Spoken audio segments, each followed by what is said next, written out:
କୁଆଡ଼େ ଆସିଲ ମଣିମାଙ୍କୁ ସେବା କରିବାକୁ।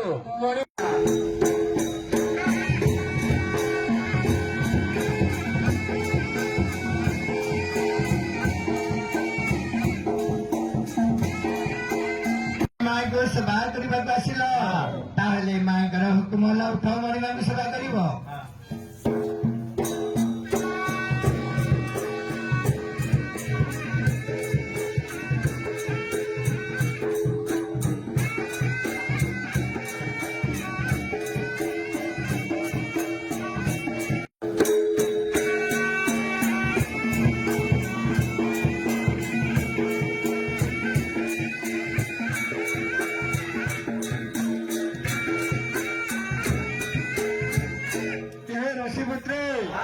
କୁଆଡ଼େ ଆସିଲ ମଣି ମାଙ୍କୁ ସେବା କରିବାକୁ ଆସିଲ।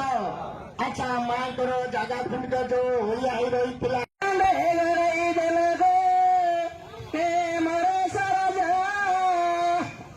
ତୁମେ ଡାକିଲେ କରୁଥିଲ ନା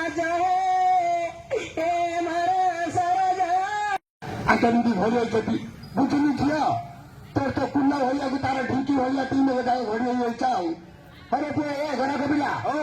ଦଣ୍ଡୁଆ ମାନେ ଗାଁକୁ ଗାଁ ବୁଲିବା ପରେ ଯେଉଁ ଗାଁରେ ମାନସିକ ଦଣ୍ଡ ଥାଏ ସେଠି ଦଣ୍ଡ ଖେଳାନ୍ତି ଏବଂ ରାତିରେ ଅଗ୍ନିଦଣ୍ଡ ହୁଏ ଏବଂ ବିଭିନ୍ନ ପ୍ରକାର ଚଢ଼େୟା ଚଢ଼େୟାଣୀ ନୃତ୍ୟ ହୁଏ, ସାଂସ୍କୃତିକ କାର୍ଯ୍ୟକ୍ରମ ହୁଏ। ତାପରେ ପୁଣି ଆଉ ଗୋଟେ ଗାଁକୁ ଯାଆନ୍ତି ଦଣ୍ଡୁଆମାନେ ଏବଂ ଦଣ୍ଡୁଆମାନେ ସେମାନଙ୍କର ଆଶ୍ରୟସ୍ଥଳୀ ପାଲଟିଥାଏ କୌଣସି ଶିବାଳୟ କିମ୍ବା ଶ୍ମଶାନ କିମ୍ବା ବଟଗଛ କିମ୍ବା ଓସ୍ତ ଗଛର ଛାଇ। ଏହି ଗଛ ମୂଳେ ରହି ସେମାନେ ଖରା ସମୟରେ ଟିକେ ଥକା ମେଣ୍ଟାନ୍ତି, ପୁଣି ଧୂଳିଦଣ୍ଡକୁ ବାହାରନ୍ତି। ଏହିପରି ଦଣ୍ଡ ପରେ ଦଣ୍ଡ, 13 ଦଣ୍ଡ ତ କେଉଁଠି 18 ଦଣ୍ଡ, ଆଉ କେଉଁଠି 21 ଦଣ୍ଡ। ଇଏ ହେଉଛି ଗଞ୍ଜାମ ଜିଲ୍ଲାର ପରମ୍ପରାର ଦଣ୍ଡ। ଇଏ ହେଉଛି ଆଡ଼ପଡ଼ା ଗାଁର ଗୋଟେ ବନ୍ଧ ଥିଲା। ସେ ବନ୍ଧରୁ ବାହାରିଥିଲେ ମା ପ୍ରାୟ 105 ବର୍ଷ କି 110 ବର୍ଷ ହେବ। ଆମର ଜେଜେବାପା କହୁଥିଲେ, ଆଉ ଆମେ ବି ହେଲେ ଜାଣିନୁ। ତାପରେ ମୋର ଜେଜେବାପା ପରେ ମୋ ବାପା ଗଲେ, ବାପା ପରେ ମୁଁ ଆସୁଛି 105 କିମ୍ବା 10 ବର୍ଷ ହେବ। ମୁଁ ଗୋଟେ ମୋର ମାନସିକ ଥିଲା ଯେ ମୋର ପିଲାମାନେ ଭଲରେ ଯଦି ରହିବ ବୋଲି ହେଲେ ମୁଁ 7 ବର୍ଷ ଯିବି ବୋଲି ମାନସିକ କରିଥିଲି। କିନ୍ତୁ ମୋ ବାପା ଯାଉଥିଲେ ଦଣ୍ଡ ଖେଳୁଥିଲେ, ମୋର 7 ବର୍ଷ ପରେ ମୁଁ ଆଉଥରେ ଗଲି। ମୁଁ ଏବେ 30 ବର୍ଷ ହେଲା ଦଣ୍ଡ ଖେଳୁଛି। ଆଜ୍ଞା ମୁଁ ପ୍ରାୟ 2002ଠୁ ଏ ଦଣ୍ଡରେ ଯାଇ ଆସିଛି। ମୁଁ ଆଗରୁ ଏ ଦଣ୍ଡ ବିଷୟରେ ତ ଜାଣିନଥିଲି। ମୋ ବଡ଼ ଭାଇ ମାଆଙ୍କର ଆମର ପୂର୍ବତନ ପାଠଭୁକ୍ତା ଥିଲେ ଯୁଧିଷ୍ଠିର ପ୍ରଧାନ ପାଠଭୁକ୍ତା ପାଖକୁ ସେ ଯାଇକରି ମାଆଙ୍କର କିଛି ସେ ଶକ୍ତି ପାଇଥିଲେ ଆମ ଘରେ ଆଣିକି ସେ ମାଆଙ୍କର ପୂଜା ପାଠ କରିବାର। କିନ୍ତୁ ମୁଁ ପ୍ରାୟ 2002 ମସିହାରେ ଏମିତି ମାଆଙ୍କର ଗୋଟେ ଭୟଙ୍କର ଦୃଶ୍ୟ ସ୍ୱପ୍ନ ଦେଖିଲି। ମୁଁ ବହୁତ କିଛି ପାଠଭୁକ୍ତାକୁ ପଚାରିଲି, ଆମର ପାଠଭୁକ୍ତା ପଚାରିଲି, ସେମାନେ ସମସ୍ତେ କହିଲେ ଯେ ଯେତେ ଶୀଘ୍ର ପାରିବ ଦଣ୍ଡକୁ ଯିବା ପାଇଁ। ମୁଁ ଅଗ୍ନିଦଣ୍ଡ ଖେଳୁଛି କରୁଛି ବୋଲି ବହୁତ ସ୍ୱପ୍ନ ଦେଖି ଆସିଥିଲି। କିନ୍ତୁ ମୁଁ ଦଣ୍ଡକୁ ଯିବା ମାତ୍ରକେ ମୁଁ କହିଲି ଯେ ମୁଁ ଅଗ୍ନିଦଣ୍ଡ ମାରିବି। ମୋତେ ଆଜ୍ଞା କହିଲେ ନାଇଁ ତୁ ପାରୁବୁନି, ପିଲାଟିଏ ଲୋକ କାହିଁକି ତୁ ଯିବୁ, ଅଗ୍ନିଦଣ୍ଡ ମାରେ ନା ପରେ କିଛି ମାରୁ। ମୁଁ ଅଗ୍ନିଦଣ୍ଡ ମାରିବା ପାଇଁ ବାଧ୍ୟ କଲି। ମୁଁ ଅଗ୍ନିଦଣ୍ଡ ମାରି ଆସୁଛି। ଆଉ ମଝିରେ ମୋର ମାନସିକ କିଛି ନଥାଏ, କିନ୍ତୁ ମାଆଙ୍କର କୌଣସି କିଛି ଶକ୍ତି ପାଇବା ସକାଶେ ମୁଁ ଦଣ୍ଡକୁ ଯିବା ପାଇଁ ନିଷ୍ପତ୍ତି କଲି। ଆଉ ଦଣ୍ଡକୁ ନଗଲେ ବି ମାଆଙ୍କର ମାନେ ଦୃଶ୍ୟ ଦେଖାଯାଉଛି। ମାଆଙ୍କର ମାନେ ତାଙ୍କ ଝିଅ ରୂପରେ ତାଙ୍କେ ଆସିକି ଦେଖାଦିଅନ୍ତି, ବା ବେଳେବେଳେ ସେ ନାଗସାପ ଦୃଶ୍ୟ ରୂପରେ ଆସିକିରି ମାନେ ଦଣ୍ଡଯାତ୍ରା ସମୟରେ ଇଏ ହେଉଛି।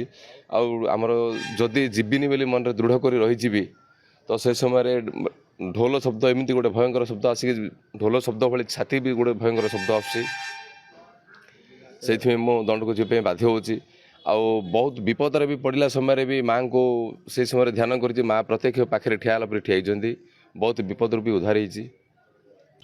ଦେଖନ୍ତୁ, ଦଣ୍ଡ ଯାତ୍ରା ହିଁ ସବୁବେଳେ କଠିନ ଉପରେ, ଯିଏ ମାଆଙ୍କୁ ବିଶ୍ୱାସ କରେ ଏବଂ ତା ସହିତ ଯାତ୍ରା ଉପରେ ଯେଉଁମାନଙ୍କର ବିଭିନ୍ନ ପ୍ରକାର ଆଶା ଅନୁଭୂତି, ଏ ହେଉଛି ଆଶା ଅନୁଭୂତିର ନେଇକି ଇଏ ଆମର ବିଶ୍ୱାସକୁ ନେଇକି ଆମର ଏଇ ଯାତ୍ରା। ଯେଉଁମାନେ ବିଶ୍ୱାସ ଅଛି ସେମାନେ ଆସିଲେ ନିଶ୍ଚିତ ମାଆଙ୍କୁ ନାଁ ଧରିକି ଆଗକୁ ଚାଲିପାରନ୍ତି। କେତେ କିଲୋମିଟର ପ୍ରାୟ ଯିବା ଆସିବା କରିବାକୁ ପଡ଼େ? ପାଖାପାଖି ସେମିତି କିଛି ତ କହିହେବନି। କେଉଁ ଦିନ 30 କିଲୋମିଟର ହୋଇପାରେ ଏକା, କେଉଁ ଦିନ 2 କିଲୋମିଟର ହୋଇପାରେ ଏକା। କିନ୍ତୁ ମାଆଙ୍କର ଆଶୀର୍ବାଦରେ ସମସ୍ତେ ଆମେ ଯାଉଛୁ। 45 କିଲୋମିଟର ବି ଆମେ ଯାଇକି ଆସିପାରୁଛୁ। ମୋତେ ହେଲା 75 ବର୍ଷ ହେଲା। 46 ବର୍ଷ ହେଲା ମୁଁ ଆଇକିରି କାଳିଆ ନାଚୁଛି ପଥର ପୁଞ୍ଜାରେ ଦଣ୍ଡ ଖେଳେଇକି। ମାଆଙ୍କୁ ନେଇକରି କ'ଣ ଆପଣଙ୍କର ଭାବନା କହିଲେ, କେମିତି ମାଆଙ୍କୁ ଆପଣ ଦେଖିଛନ୍ତି, ମାଆଙ୍କର କ'ଣ ଆମେ ସାନ୍ନିଧ୍ୟ ପାଇଛନ୍ତି, କେମିତି ଆସିଲେ ଦଣ୍ଡକୁ?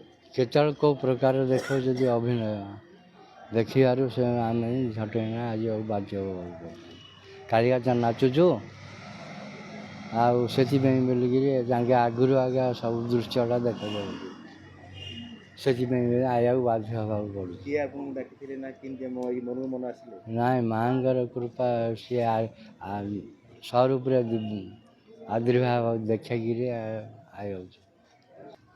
ଯେତେବେଳେ ଆମେ ଘରୁ ବାହାରୁ ଆମେ ସବୁକିଛି ତ୍ୟାଗ କରିବାକୁ ପଡ଼େ, କାହିଁକି ବୋଇଲେ ଯଦି ଆମର ଘରର ପ୍ରତି କିଛିଟା ବି ଆକର୍ଷଣ ରହିବ ତାପରେ ଆମେ ଇଏ ଯାତ୍ରାରେ ସମ୍ପୂର୍ଣ୍ଣ ଭାଗ ନେଇପାରିବୁନି। ଯାହାଫଳରେ ଆମେ ଘରକୁ ତ୍ୟାଗ କରିବା ପାଇଁ ବୋଲି ଆମେ ଯେତେବେଳେ ଘରୁ ବାହାରୁ ଆମର ମୁଠି ହେଲା, ବାନା ହେଲା, ମାନେ ଆମର ଯେଉଁ ବେଶ କପଡ଼ା ନିଜର ଯେଉଁ ଯୋଗୀ କପଡ଼ା ଧରିକିରି ସିଧା ଘରୁ ବାହାରିଲା ପରେ ଆମେ ଘର ଆଗରେ 3 ଗାର କାଟିଦେଉ କି ଆମେ ଘରକୁ ତ୍ୟାଗ କରିଦେଲୁ। ତାପରେ ଆମେ ବାହାରୁ ଆମେ ଯାତ୍ରାରେ ସାମିଲ ହେବା ମିଶିବା ପାଇଁ। ଖାଇବା ଆଜ୍ଞା ଆମର 2 କାଠି କୁହନ୍ତି। 2 କାଠିରେ ଗୋଟେ 60-30 ସେକେଣ୍ଡ ଖଣ୍ଡେ ବାଜିବ ଢୋଲ ଭିତରେ ଆପଣ ଖାଇବେ। ଢୋଲ ବନ୍ଦ ତ ଖାଇବା ବନ୍ଦ। ସେ ତାର ନିଜ ଉପରେ ସେ ଭଗବାନଙ୍କର ଯାହା ହଁ ଭଗବାନଙ୍କର ମାନେ ମାଆଙ୍କର ଆଶୀର୍ବାଦରେ ହିଁ ତୁମେ ଖାଇପାରିବ, ନହେଲେ ଖାଇପାରିବନି। ଯଦି ବାଳ ବାହାରିଲା ବି ଖାଇବ ନାହିଁ, କି ଗୁଡ଼ି ବାଜିଲେ ଖାଇବ ନାହିଁ। ତାଙ୍କର ଆଶୀର୍ବାଦରେ ଏତିକି ଟିକିଏ ନାକରୁ ଭୋଗ ଏତିକ ବି ଖାଇପାରିବେନି, ସବୁ ଦଣ୍ଡୁଆ ତୃପ୍ତ ରହିବେ। କିନ୍ତୁ ସେ ଭୋଗ ଖାଲି ହେବନି, ଖଲିରୁ ଭୋଗ ଖାଲି ହେବନି, କିନ୍ତୁ ଦଣ୍ଡୁଆ ତୃପ୍ତ ହେବେ। ହଁ ନା କଟା ହେବନି, କୌଣସି ଜିନିଷ କଟା ହେବନି, ବଟା ହେବନି। ସେ ତାକୁ ଛେଚିକି ତାକୁ ଇଏ କରିକି ପଡ଼ିବ। ଫୁଟା ଫୁଟି କିଛି ନୁହଁ ଆଜ୍ଞା, ସେ ସବୁ ଇଏ ଜିନିଷ। ହଁ ପ୍ରସାଦ। ମୁଁ ଯିବାର 50 ବର୍ଷ। 50 ବର୍ଷ ଭିତରେ କ'ଣ ଅନୁଭୂତି ମାଆଙ୍କର ପାଇଛନ୍ତି କହିଲେ? ଚାଲିଛି ମାଆଙ୍କର ଭଲ, ଯାହା କରିଛନ୍ତି ଭଲ କରିଛନ୍ତି, କିଛି ଅସୁବିଧା ନାହିଁ। ଆଗରୁ କିଏ ଯାଉଥିଲେ ଆପଣ ଗଲେ ନା ଏମିତି କିଏ କହିଲେ ବି ଗଲେ ନା କ'ଣ? ନାଇଁ ମା ବାପା ସହିଥିଲେ, ସହିକିରି ପସନ୍ଦ ହେଇଯାଇଥିଲା। ହଁ ମା ବାପା ଛାଡ଼ି ଦେଇଥିଲେ, ଏ କାଳିଙ୍କର କୃପାରୁ ଆଉ ଥରେ ଠିକ୍ ହେଲା। ଠିକ୍ ହେଇକି 50 ବର୍ଷ ହେଲା ଯାଉଛି ଆଉ ଯାଉଛି ଏବେ ଚାଲିଛି ଆଉ ହାଲିଆ ନା। ମୋର ଯେତେ କାମ ହେଲେ ଛାଡ଼ି ଦେଇକିରି ମାଆଙ୍କ ପଛରେ ମୁଁ ଯାଉଛି। ଇଏ ଥିଲା ଅନେକ ଦଣ୍ଡୁଆଙ୍କ ପ୍ରତିକ୍ରିୟା। ସେମାନେ କାହିଁକି ଦଣ୍ଡୁଆ ହୋଇଛନ୍ତି, ଦଣ୍ଡ ଗ୍ରହଣ କରିଛନ୍ତି। ଏମିତି ଆସ୍ଥା ଓ ବିଶ୍ୱାସରେ ଗଞ୍ଜାମର ଦଣ୍ଡନାଟର ପରମ୍ପରା ରହିଛି ଏବଂ ରହିଥିବ। ଆଜି ପାଇଁ ରହୁଛି, ନମସ୍କାର।